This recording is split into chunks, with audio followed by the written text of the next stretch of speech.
আমার ছোটবেলা থেকে এটার প্রতি আমি একটু আসক্ত ছিলাম। আমি অনেক বেশি ভয় ছিলাম যে এটা ডেলিভারি কিভাবে দিব।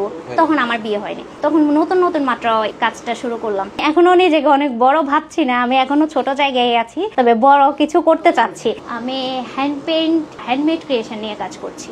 এটা হচ্ছে মানে হ্যান্ডমেড, হাতে তৈরি বিভিন্ন ক্রিয়েটিভ আইডিয়া থেকে সৃজনশীল কিছু প্রোডাক্ট তৈরি করা। মূলত দেশীয় পণ্য নিয়ে আমি কাজ করছি।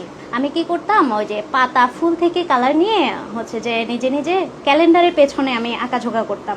তো দেখা গেল যে করোনার সময় আমার বার্থডে আসে, তখন আমার বোনের হাজবেন্ড আমাকে একটা পেন্টিংয়ের একটা প্যাকেজ গিফট করে, যেখানে রং তুলি সবকিছু ছিল।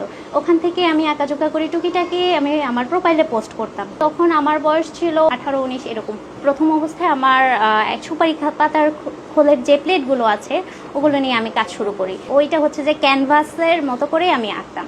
যখন প্রথম অর্ডারের মেসেজটা আসে আমার অনেক বেশি ভয়